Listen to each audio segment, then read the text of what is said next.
नमस्कार, मी डॉक्टर गोविंद उफाडे. आज मी आपल्याशी सामाजिक क्रांतीचे जनक महात्मा बसवांना यांच्याबद्दल मी आपणास काही माहिती सांगणार आहे.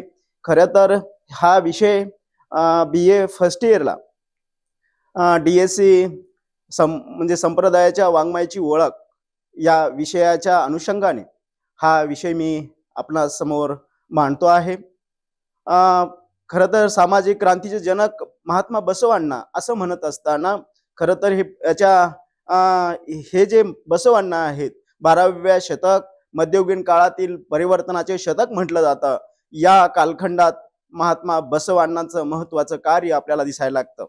खरं तर 12व्या शतकामध्ये जवळजवळ 900 वर्षापूर्वी समाजाकडे पाहिलं तर समाजाची स्थिती अत्यंत बिकट असलेली दिसते. या शतकात माणूस माणसाचा गुलाम बनला होता. कष्ट करणारे करत होते. आईत खाऊ त्यांच्या श्रमावर फुकट जगत होते. जातीपातीचा समाज विखुरला होता. शूद्रांचा स्पर्श बाट समजत असत. दलितांना तर विचाराची सोयच नव्हती. त्यांना गावामध्ये मान सन्मान नव्हता. त्यांना मुक्तपणे गावामध्ये संचार सुद्धा करता येत नव्हतं. इतकंच नाही तर त्यांना गावामध्ये बंदी होती. शिक्षण सर्वांसाठी खुले नव्हते. स्त्रिया गुलामाप्रमाणे स्त्रियांना वागवलं जात असत. त्यांचं फक्त चूल व मूल हेच त्यांचं विश्व होतं. धर्मांच्या नावाने अधर्माचं जे स्तोम आहे त्या काळामध्ये अधिक वाढत होतं. कर्मकांड हेच तत्कालात धर्मचारण बनलं होतं. धर्म विशिष्ट वर्गाचे पोट भरण्याचे साधन झाले होते. समाज अंधश्रद्धेमध्ये जखडला जात होता. विवेक आणि वैज्ञानिक दृष्टी समाजातून एक प्रकारे नामशेष झाली होती. राजे महाराजे खरं तर लढण्यात अत्यंत व्यस्त होते. सामान्य जनतेकडे त्यामुळे सातत्याने दुर्लक्ष होते. बहुतेक आणि अनेक असणाऱ्या बहुदेव यांची उपासना कर्मकांड सातत्याने वाढत होतं. नीती नैतिकतेपेक्षा भोळा भक्तिभाव सातत्याने वाढत चालला होता. दम आणि दांभिकता वाढली होते. त्यामुळे पशुहत्या, सोळे ओवळे, वृत्तवैकल्ये, बुवाबाजी आदींचे स्तोम समाजामध्ये माजलेले दिसते. कपोकल्पित ग्रंथांना प्रमाण मानून त्या आधारे समाजात सातत्याने सामान्य समाज नागवला जात होता. ही महात्मा बसवांना पूर्व समाजाची स्थिती असलेली दिसते. ती बदलण्यासाठी बसवांना यांनी समग्र सामाजिक क्रांती केली असं आपल्याला दिसायला लागतं.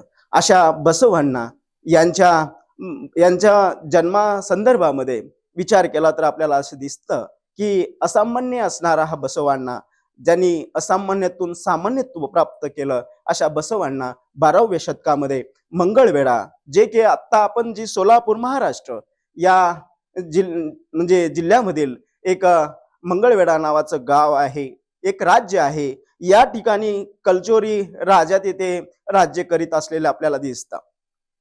कल्याणी चालुक्य राजाचा हा कलचोरी राजा बिज्जल मांडलिक होता.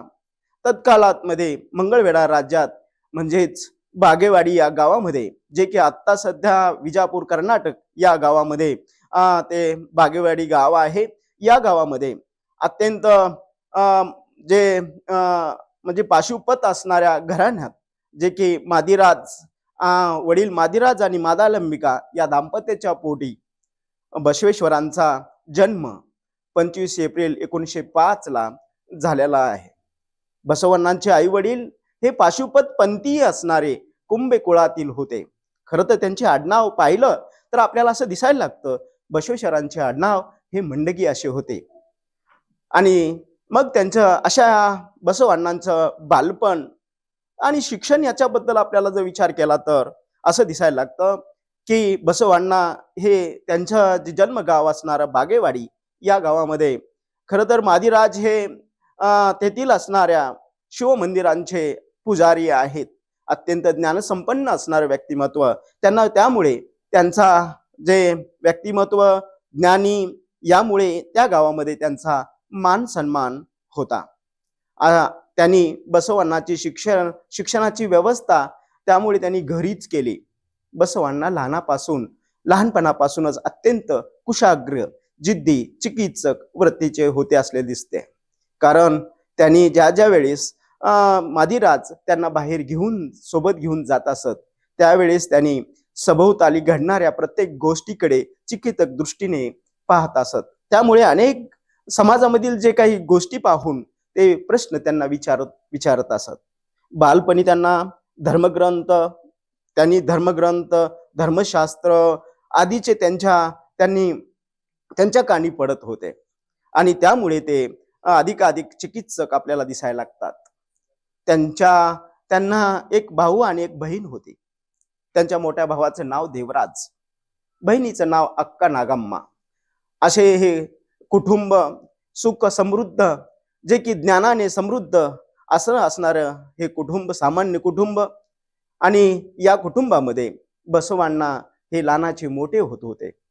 खरं तर बसवांना अत्यंत जिज्ञासू चिकित्सक असल्या कारणाने जवळच असणारं त्यांचं आजोळ इंगळेश्वर हे सातत्याने इंगळेश्वर मध्ये सुद्धा त्याचे मामाकडले त्यांचं कौतुक करायचंय. आणि त्यामुळे बसवांना हे म्हणजे जसं अनेक प्रश्न ते लहानपणी आपल्या वडिलांना करत असत. अनेक अनेक गोष्टी आहेत. म्हणजेच जातीभेद का करतात, म्हणजे एखाद्या प्राण्यांना बळी का देत असतात, एकमेकाचा उच्च नीच का भाव आहे, अस्पृश्यांचा स्पर्श का नको आहे, असे असंख्य प्रश्न, समाजातील असंख्य सामाजिक प्रश्न बसवांना आपल्या वडिलांना विचारत असत.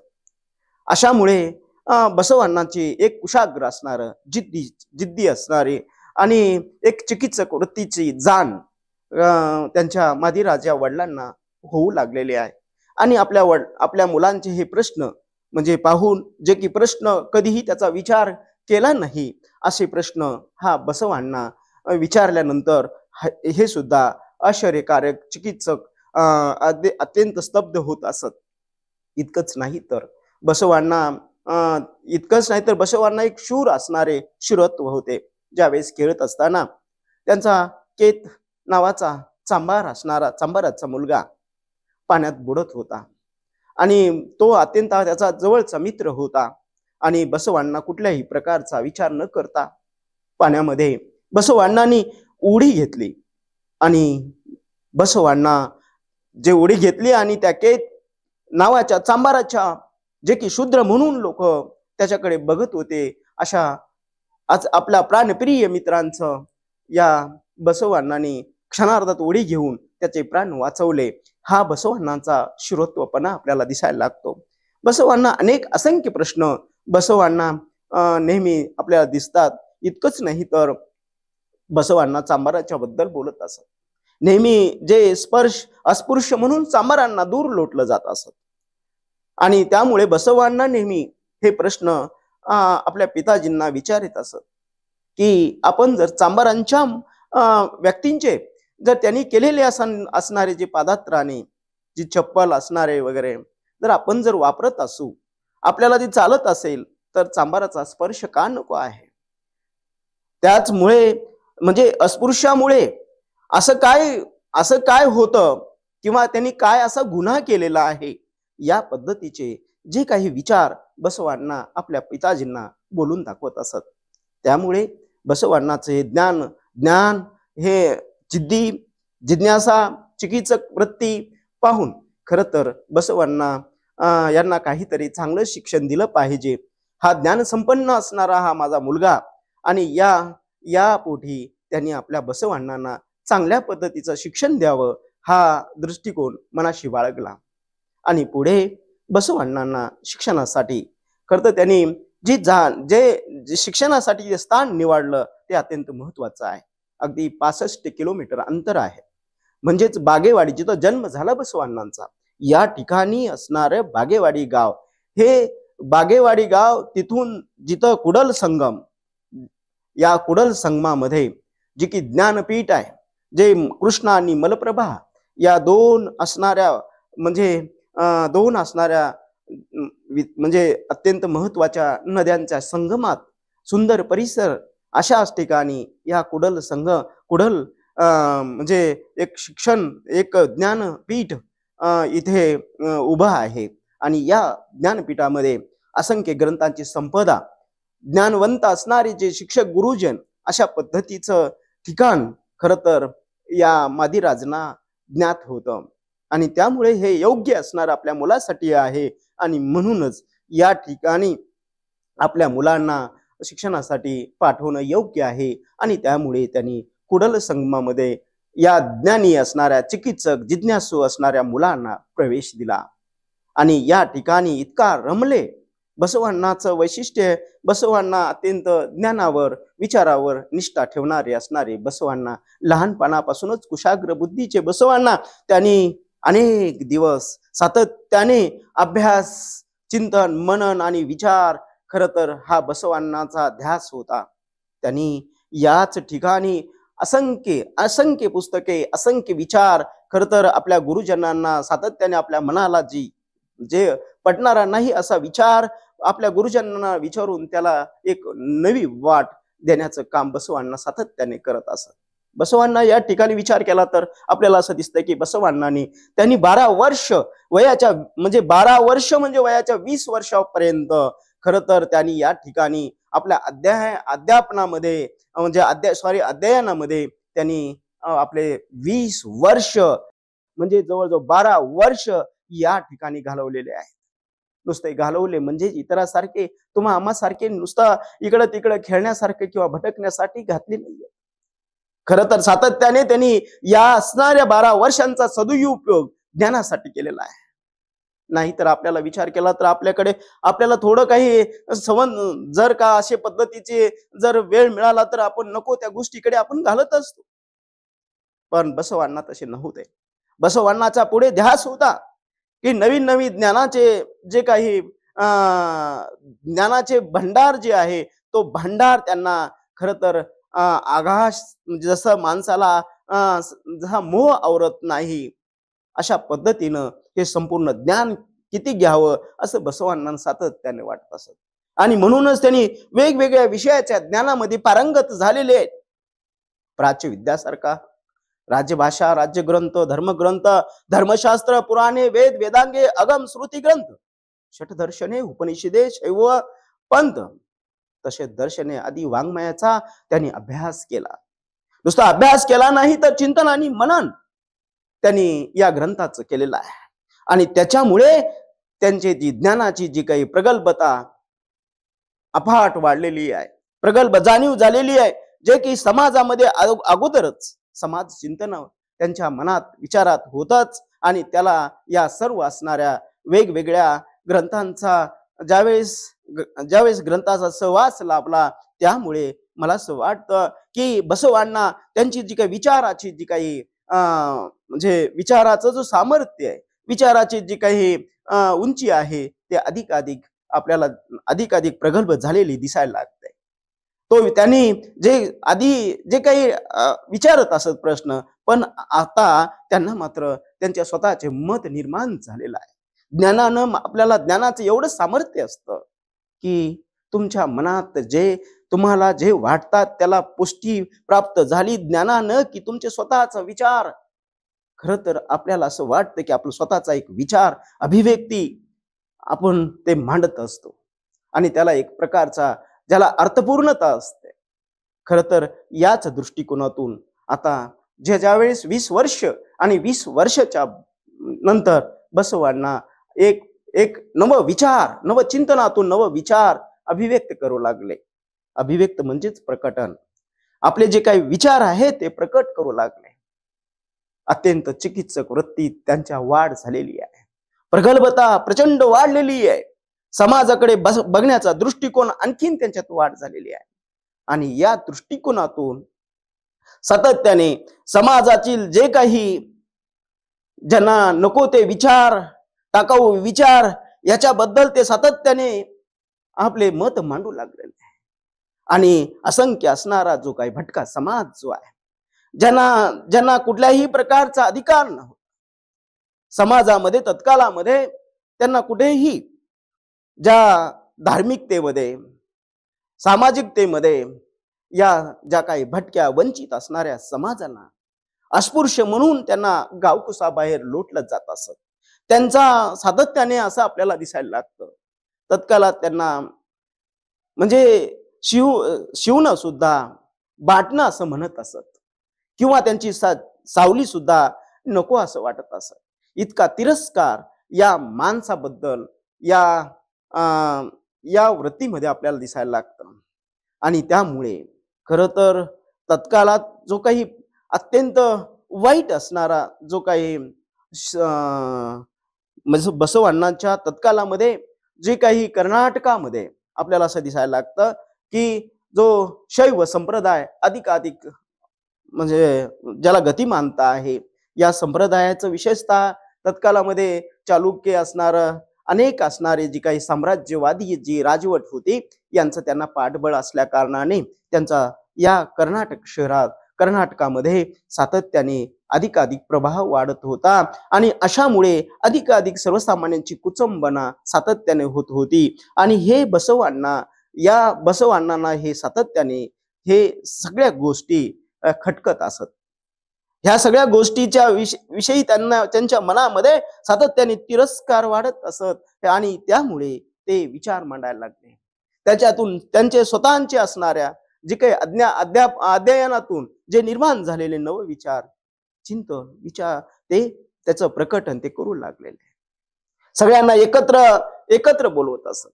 त्यांच्याशी काही जी समस्या विचार ते ऐकून घेत असत. आणि बसवांना आणि विचार केला की या समाजाला खऱ्या अर्थाने जर का आपण मानव म्हणून जगवायचं आहे, माणसाला माणुसकीचे जे काय हक्क प्राप्त झाले पाहिजे, हे या ज्ञानी असणाऱ्या चिंतनशील असणाऱ्या चिकित्सक वृत्तीच्या बसवांना सातत्याने वाटत असत. आणि म्हणून बसवांनानी या सर्व असणाऱ्या म्हणजे अनेक समाज विचार केला तर असंख्य समाज आहे. ढोर चांबार म्हणजे भंगी अशा पद्धतीचे असंख्य जे वेगवेगळे असणारे जे भटके आहेत, ज्यांना कोणीही असणारे म्हणजे ज्याला कोणीही वाली नव्हता, अशा समाजांना अस्पृश्य समाजांना खऱ्या अर्थाने त्यांच्यासाठी बसवांना आता जीवाचं रान करत असत आणि करायला सज्ज झालेले आहेत.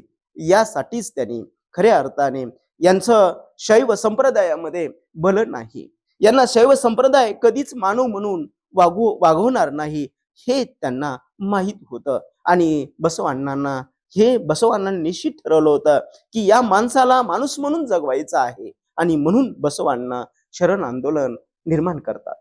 शरण आंदोलनाचा पाया ही रचतात. आणि या आंदोलनातून एक प्रकारचा नवीन सामाजिक क्रांतीला आरंभ खऱ्या अर्थाने बसवांना करताना दिसायला लागतात. त्यांनी एक प्रकारचा इतिहास घडवून एक नवी वाट निर्माण करण्याचा प्रयत्न मला वाटतं की तत्कालात या माणसाने केला. आणि मला असं वाटतं म्हणून तरी मी मुद्दाम की एक सामाजिक क्रांती हा उद्घाता, सामाजिक क्रांतीचा जनक तत्कालात 12व्या शतकामध्ये निर्माण झाला तो बसवांना आहे. आणि त्यांनी या सर्व समाजासाठी स्वतंत्र विचार मांडायला सुरुवात केली. आणि अशा या सामाजिक क्रांतीचे जनक असणाऱ्या अण्णांनी खर तर सातत्याने समाजाविषयी सातत्याने धडपड करत असत. समाजामध्ये जे टाकाऊ वस्तू आहे त्याला बाहेर काढत असत. समाजात जे काही अनिष्ट प्रथा आहेत त्या प्रथाची जाण या बहुजनांना बसवांना करून देत असत. बसवांना सातत्याने या गोष्टी तुम्ही स्वीकारू नये, या गोष्टी किती अहितकारक आहेत, या गोष्टी अत्यंत त्यांना पटेल अशा भाषेमध्ये बसवांना सातत्याने त्यांच्या समोर मांडत असत. आणि अशा या थोर समाज क्रांतीचे जनक असणाऱ्या बसवांनांच्या कार्यामध्ये खरं तर त्यांच्या कार्याला अगदी खांद्याला खांदा लावून ज्या काही सावलीसारखं जर त्यांच्यासोबत जर कोण राहिला असेल तर मला असं वाटतं की त्यांची मोठी बहीण असणारी, त्यांचं जे की नाव आपण पाहिलं नागम्मा असं आहे. या अक्का नागम्मा खरं तर त्यांनी त्यांच्या शेवटपर्यंत म्हणजे त्यांच्या कार्यामध्ये कुठेही अडथळा बाधा येऊ नये आणि म्हणून तितक्या सामर्थ्याने सावली होऊन त्यांची मोठी बहीण त्यांना साथ देत असत. आणि त्याचबरोबर त्यांचा मुलगा ज्यांचं नाव आपण सातत्याने चन्न बसवांना हा अक्का नागम्माचा मुलगा आहे, त्यांनी सुद्धा या बसवांनांच्या म्हणजेच अक्का नागम्मा सोबत आहे, मामा बसवांना या सोबत आहेत, या सर्वांनी मला असं वाटतं की साथ दिलेली आहे. आणि या क्रांतीचे जनक असणाऱ्या बसवांना अधिकाधिक स्फूर्ती प्राप्त होत गेलेली आहे. आणि हे सगळं साथ असंख्य समाज असंख्य लोकांचे जो काही ताईत बसवांना झालेले आहे. त्यामुळे बसवांना सगळ्यांच्या हृदयाचं जे काही हृदयात जी काही जागा बसवांनांनी प्राप्त करून दिलेली आहे. सातत्याने लोकांना एक देव या दृष्टिकोनातून बसवांना वाटायला लागलेले, एक जगण्याचं एक भान, जगण्याची एक जगण्यामध्ये एक उत्साह, जगण्यामधील एक जगावंसं वाटावं या केवळ बसवांना यांच्या विचारामुळे बसवांनामुळे त्यांच्यामध्ये नवी स्फूर्ती प्राप्त झालेली आहे. आणि त्यामुळे बसवांनांच्या पाठीमागे सर्वसामान्य जनता एकवटून राहिलेली आहे. केवळ हा भटका समाज, सगळा हा भटका समाज बसवांनांच्या पाठीमागे जे आपला आराध्य दैवत समजून हे उभी आहे. बसवांनाची प्रसिद्धी जनमानसामध्ये सगळ्या अगदी पंचकृषीमध्ये बसवांनांची संपूर्ण आपल्याला दिसायला लागतं की बसवांनांची प्रसिद्धी इतकी वाढली की सगळी जण बसवांना बसवांना असं म्हणायला लागले. एक सामाजिक क्रांती बसवांनांनी या जनमानसामध्ये केलेली आपल्याला दिसायला लागते. या आणि बसवांना ज्यावेळेस असा असतानाच बसवांनाच्या त्या कुडल संगमामध्येच बसवांनाची प्रसिद्धी बघून त्याची मामा बलदेव, जे की हा बलदेव मामा की तत्कालामध्ये जिथं मंगळवेढा की सध्या आपण सोलापूर जिल्ह्यामध्ये मंगळवेढा आहे, तर तेव्हा कर्नाटकमध्ये होता. या मंगळवेढ्यामध्ये जे बिज्जल राजवट होती आणि या बिज्जल राजवटीमध्ये बलदेव मामा हा प्रधानमंत्रीपदी विराजमान होता. आणि त्यामुळे बलदेव मामा हे स्वतःहून खरं तर कुडल संगमामध्ये बसवांनांची भेट घेण्यासाठी गेलेला आहे. खरं तर माणूस ज्यांची माणसांची प्रसिद्धी वाढायला लागते त्यावेळी सगळ्यांना हा व्यक्ती महत्वाचा वाटायला लागतो, प्रत्येक व्यक्ती महत्वाचा वाटायला लागतो. मामांना सुद्धा आपला भाचा जो काही नाव कमवत आहे त्यांची प्रसिद्धी पाहून मामा बलदेव प्रधानमंत्री असणारे, बिज्जल हा मोठी राजवट आहे, या राजवटीत प्रधानमंत्री असणारे बलदेव मामा हे त्याला त्यांच्या कुडल संगमामध्ये त्यांच्या बसवांनांच्या भेटीसाठी गेलेले आहेत. आणि गेल्यानंतर त्यांना असं वाटलं की चला आता बलदेव म्हणजे आपल्या भाच्यानं खूप नाव कमवलेलं आहे आणि त्याला धन्यता वाटायला लागलेली आहे. आणि मग त्यांनी एक त्यांच्या समोर प्रस्ताव मांडलेला आहे की बाबा रे, माझी जी कन्या आहे, जी गंगांबिका नावाची हे माझी सुकन्या आहे, हिच्याशी आपण विवाह करावा असा त्यांनी प्रस्ताव बसवांना समोर मांडला आणि त्यांना मंगळवेढ्याकडे येण्यास निमंत्रण दिले. खरं तर हे सगळं विचार करताना बसवांनाची एक दूरदृष्टी होती. बसवांनाचा एकच ध्यास होता की जनसामान्य असणारा, हा भटका असणारा, जो ज्यांना कोणी नाही असा अस्पृश्य समाज, आणि या समाजाचा उद्धार करायचा असेल तर आपण कुठल्या तरी राज्याचा आपण एक घटक झालं पाहिजे, तरच आपल्या मनातील जो काही विचार आहे या समाजाचं असणारे जी काही सामाजिक क्रांती करायची आहे त्याला बळ प्राप्त होऊ शकतं. आणि मामानी ज्या वेळेस हा सगळा काही जो प्रस्ताव ठेवला त्यावेळेस या दूरदृष्टी असणाऱ्या सामाजिक क्रांतीचं जनक असणाऱ्या बसवांनांचा म्हणजे बसवांनांचा विचार आला की आता आपल्याला संधी आहे. आणि म्हणून त्यांनी तत्काळ या आपल्या मामाच्या मुलीशी लग्न करण्याचा प्रस्ताव मान्य केला आणि ते मंगळवेढ्यास आलेले आहेत. खरं तर या मंगळवेढ्यामध्ये आपला जो जिथं त्यांनी ज्ञान साधना केलेली आहे, कुडल संगम सोडून बसवांना आता मंगळवेढ्यामध्ये आलेले आहेत. मंगळवेढ्यास आगमन झाल्यानंतर खरं तर या ठिकाणी त्यांच्या ज्या मामा असणारे त्यांनी राजा बिज्जलाची जी राजवट आहे या राजवटीमध्ये खरं तर जी राजवट ज्याला आपण म्हणतो की तत्कालामध्ये अ, एक राजा बिज्जल म्हणजे एका मांडलिकाचा जो कल्याणच्या मांडलिकाचा तो काय होता, तो तैल राजाचा तो मांडलिक होता. आणि त्यामुळे या बिज्जलाच्या राजवटीमध्ये बसवांना ज्यावेळेस आले, प्रशासनामध्ये आलेले आहेत, आपल्या मामांचा आणि बिज्जलांचा चांगला असणारा संबंध असल्या कारणाने त्यांना एक क्लर्क म्हणून या राजवटीमध्ये प्रवेश मिळालेला आहे. आणि मिळाल्यानंतर खऱ्या अर्थाने लग्न झालं. ज्याला गंगांबिका जो सोबत, जी की बलदेवांची मुलगी आहे, तिच्यासोबत बसवांनाचं विवाह झाला आणि ते प्रशासनामध्ये रुजू झालेले आहे. खरं तर याच ठिकाणी आपल्याला लक्षात येतं की बसवांनाची मंगळवेढा ही खरं तर आद्य कर्मभूमी आपल्याला दिसायला लागतं. याच मंगळवेढ्यामधून बसवांनानी एक सामाजिक क्रांतीला वेग येत राहिला. आणि याच मंगळवेढ्यामध्ये त्यांनी आता लक्षात आलं की इथून पुढे जे आपली गुणवत्ता आहे, ज्ञानी आहे, असंख्य असणारं ज्ञान त्यांनी कुडल संगमात घेतलेलं होतं. ते ज्ञान, गुणवत्ता, प्रामाणिकता हे सिद्ध त्यांनी केलेली आहे. आणि हे सिद्धता पाहून त्यांची सिद्धता पाहून बिज्जलाने त्यांची कोषागारपदी निवड केलेली आहे. आणि आता ते विराजमान झालेले आहेत. खरं तर अगदी कमी वेळामध्ये एक सर्वश्रेष्ठ असणाऱ्या पदावर बसवणारे, मला असं वाटतं की बसवांना एकमेव असतील. खरं तर आज अनेक अनेक वर्ष काम करणारे तत्कालामध्ये जे काही लोक होते ते बसवांनावर सातत्याने टीका करत असत, जळत असत. पण बसवांनांनी सुद्धा आपल्या आपल्या आपल्या स्वभाववृत्तीनं या सगळ्या लोकांना आपलंसं केलेलं आहे. आणि तत्कालामध्ये एक गोष्ट निर्माण झाली. बसवांना सातत्याने आपली गुणवत्ता सिद्ध करत असत. आणि त्या काळामध्ये ताम्रपट एक खोदकाम करत असताना ताम्रपट सापडलं. आणि मग हा ताम्रपटावर काहीतरी लिहिलं असल्यानं त्यावेळेस असंख्य लोकांना बिज्जलांनी विचारलं गेलं की याच्यावर काय लिहिलेलं आहे. कुणालाही वाचता येत नव्हतं. आणि मग नंतर बिज्जलांनी पुन्हा बसवांनाकडे विचारणा केली. बसवांनांनी ताम्रपट वाचल्यानंतर लक्षात आलं आपल्याला त्या ताम्रपटावर असं लिहिलं होतं की बिज्जलाच्या सिंहासनाखाली 7 हंडे जी आहेत, धनाचे 7 हंडे आहेत. आणि ते हंडे त्या हंड्याचा उल्लेख ताम्रपटावर होता. ते बिज्जलाला बसवांनांनी सांगितला.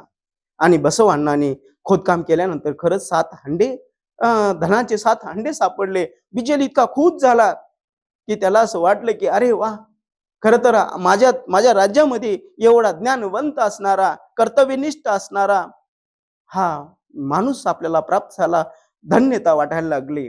आणि पण त्याच वेळेस ज्ञान संपन्न असणाऱ्या जनतेचा सामाजिक क्रांतिकारक खऱ्या अर्थाने बसवेश्वरांनी त्यांना अगदी ठामपणे सांगितलं की हा धनाचा हंडा की तुमच्यासाठी नाहीये, या धनावर फक्त जनतेचा हक्क आहे आणि तो जनतेचा पैसा आहे. आणि हा जनतेचा पैसा जनतेच्या भल्यासाठी गेला पाहिजे असं बिज्जलाला ठणकावून सांगणारे बसवांना हे नैतिकतेचे आहेत. खरं तर बसवांना एक सामाजिक क्रांती अति बलवान करायचे होते. सर्वसामान्यांना आनंदाने जगवायचं होतं. सर्वसामान्य माणसांना सुख प्राप्ती करून द्यायची होती. यासाठी बिज्जलांनी ठासून सांगितलं ही जी काही सापडलेला तो धन आहे, ह्या धनावर राजाचा हक्क असू शकत नाही. या सर्व धनावर जनतेचा हक्क आहे असा सांगणारा मला असं वाटतं की तत्कालामध्ये एकमेव असणारा हा बसवांनाच आपल्याला दिसतो आहे. खरं तर त्यांच्या सल्ल्यानुसारच सर्व बिज्जलांनी ठरवलं. आणि बिज्जल सुद्धा त्यांच्या विचाराला नमला गेला आणि सांगितलं की बसवांना बरोबर आहे. आणि तुम्ही तुमच्या पद्धतीनं म्हणजे त्यांच्या सल्ल्यानुसार या असणाऱ्या धनाचा, संपत्तीचा जो काही वापर आहे तो लोककल्याणकारी योजनावर खर्च केलेला आहे. खरं तर राजा हा तत्कालामध्ये आपल्याला लक्षात येतं की आणखीन एक गोष्ट महत्वाची वाटते. बसवांनांनी सांगितलं बिज्जलांना की बिज्जल की राजा हा मालक नाहीये, राजा हा सेवक असतो. आणि मालक हा खऱ्या अर्थाने जनता ही मालक आहे. हा एकमेव त्यांचे कान उघडणारा बसवांना आहे. आणि मग बसवांनाची मनातली सामाजिक क्रांती अतिशय गतिमान होत असताना आपल्याला दिसायला लागते. खर तर एकूण आपल्याला असं दिसायला लागतं की सुरुवातीला मंगळवेढ्यातून आता हा जो काही तैलपैत राजाचा पराभव बिजलांनी केला आणि तृतीय तैलपैतची गादी जी आहे राजगादी आणि आपलं जो काही विस्तार राजानं वाढवला, त्यांना पराभव केला आणि तेथील असणारी गादी बिजलांनी हस्तगत केली. आणि या ठिकाणी प्रमुख असणारं कल्याणहून बराच बारदाना सोबत घेऊन मुख्य असणारा जो काही मुख्य कारभार या बिजलाने म्हणजे कल्याणमध्ये सुरू केला. आणि नवीन सुरू करत असताना खऱ्या अर्थाने त्यांच्या समवेत जर कुणाला घेऊन सोबत घेतला असेल तर हा दूरदृष्टी असणाऱ्या सामाजिक क्रांतीचा जनक असणाऱ्या बसवांना सोबत घेऊन गेलेला आहे. कारण बसवांनाबद्दल त्यांना खात्री होती. हा ज्ञान संपन्न असणारा, हा जिज्ञासू असणारा, खऱ्या अर्थाने प्रामाणिक असणारा हा बसवांनाच आपला जो काही प्रशासन व्यवस्थित चालवू शकेल. आणि हेच गोष्टी बसवांना अभिप्रेत होत्या. आणि बसवांनी या सगळ्या असणाऱ्या पदाचा म्हणजे जे कोशागार पदी सगळं पुढे आपल्याला दिसतं की ज्या वेळेस कल्याणला बिज्जल सम्राट राहिला आणि बसवांना याच ठिकाणी एक महामंत्री, राजाचे महामंत्री, खर तर कोशागार पदातून राजाचे महामंत्री पदी त्यांचं नियुक्ती केली आणि त्यांच्या हाती राजकारभाराचे सर्व सूत्र सोपवले गेले. खर तर बसवांनी केवळ याचा वापर आपला जो काही प्रशासन, बिज्जलाचं प्रशासन आहे ना, त्यांना लोकाभिमुख प्रशासन बनवण्याचं काम केलं.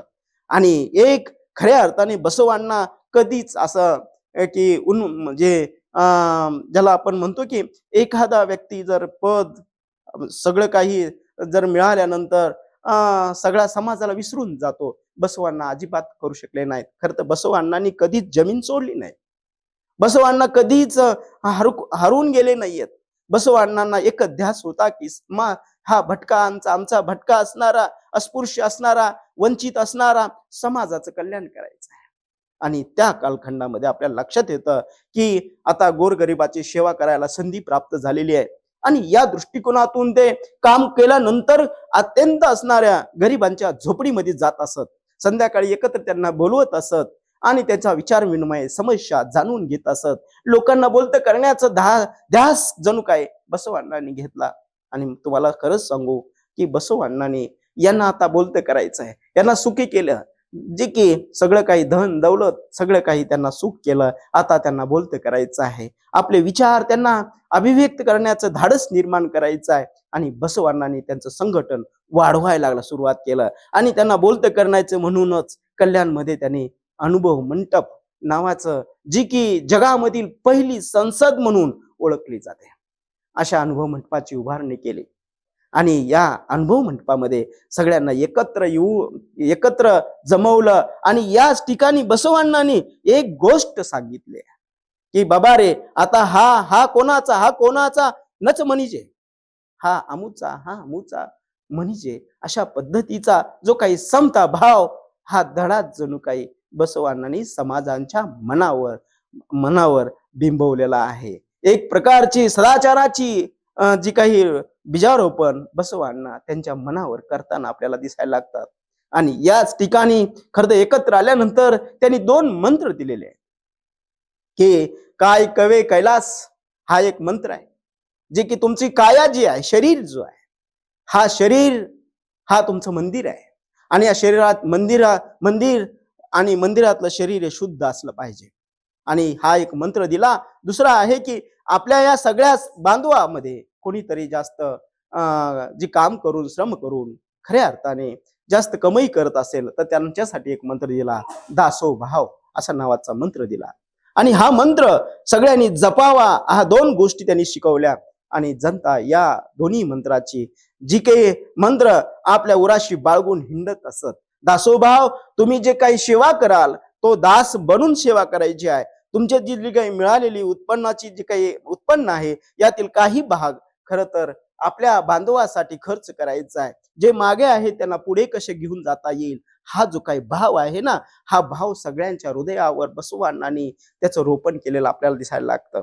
आणि यामुळेच पुढे सगळ्यांचा जी काही जो बसवांना निर्माण केलेली जी चळवळ आहे, आणि पुढे तिला आपण लिंगायत धर्म असंही म्हटलं गेलं, लिंगायत चळवळ असंही म्हटलं गेलं, अत्यंत गतिमान होत गेली. एक प्रकारचं समता युग, लोकशाही युग म्हणजे वाढायला लागलं. आणि त्याची बीजेही या बसव सामाजिक क्रांतीचा उद्घात असणारे बसवांना यांनी पेरली गेलेली आहे. खरं तर त्यांची शिकवण सगळ्या समाजांना होती, अत्यंत साधी सोपी. खरं तर कुठल्याही प्रकारचा अंधश्रद्धा बाळगायची नाही, कर्मकांड करायचं नाही, आपल्या कर्मावर निष्ठा ठेवायची, सातत्याने कर्म करत राहायचं, निर्व्यसनी राहायचं, कुठलंही व्यसन करायचं नाही, जातभात मानायची नाहीये, सगळ्यांना बंधुत्वानं सर्वांनी वागायचं आहे. त्याचबरोबर स्त्रियांना समानतेनं वागवायचं आहे. अशा असंख्य असणाऱ्या, अत्यंत सहज सुलभ असणार खरं तर मांडणी शिकवण बसवांना सातत्याने करू लागलेले आहे.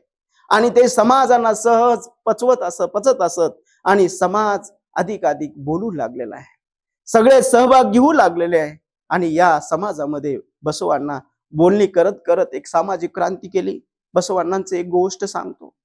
बसवानाने जे कुलवंत नावाचा चांबाराचा मुलगा आहे, खरं तर चांबाराचा मुलगा यांचे त्या तत्कालामध्ये एक उच्च कुळातील असणाऱ्या ब्राह्मण कन्येशी विवाह लावला. ही बसवांनाची फार मोठी सामाजिक क्रांती म्हणावी लागेल.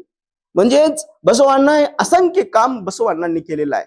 आणि ही बसवांनाची सामाजिक क्रांती, असा हा सामाजिक क्रांतीचा जो काही उद्घात ज्याला म्हणतो आपण, सामाजिक क्रांतीचा जनक ज्यांना आपण मोठ्या मोठ्या म्हणजे खरं तर ज्यांना सामाजिक क्रांतीचे जनक म्हटलं गेलं, आणि या सामाजिक क्रांतीचे जनक असणार समतेचा खरं तर हा नायक, त्यांनी शेवटी त्यांचा जो काही शेवट आहे, खरं तर ज्यांनी समता युग निर्माण केलं, सगळ्यांना त्यांचं कल्याण केलं, कल्याण चिंतलं आणि वास्तवामध्ये त्यांचं कल्याण केलं. म्हणजे बोले तैसा चाले त्याचे वंदावे पाऊले, असा असणारा थोर असणारा सामाजिक क्रांतीचा जनक असणारे बसवांना शेवटी आपल्याला असं वाटतं की सगळ्यांना प्रत्येकांनाच जायचं असतं, परंतु खरं तर मरावे परंतु कीर्तिरूपी उरावे, असे बसवांनाच्या बाबतीमध्ये म्हणता येऊ शकतं. अशा या सामाजिक क्रांतीचा जनक असणाऱ्या बसवांनाचा ज्यावेळेस शेवट जो आहे, अखेरचा श्वास बसवांनाने घेतला, तो म्हणजे 1967 मध्ये ज्या कृष्ण मलप्रभेच्या सुंदर असणाऱ्या संगमावर बसवांनाने शेवटचा असणारा इसवी 1167 मध्ये बसवांना शेवटचा श्वास घेतला आणि बसवांना विसावले गेले आहे. या थोर असणाऱ्या सामाजिक क्रांतीचे जनक असणाऱ्या बसवांना पुन्हा मी विनम्र अभिवादन करतो आणि मी इथं थांबतो.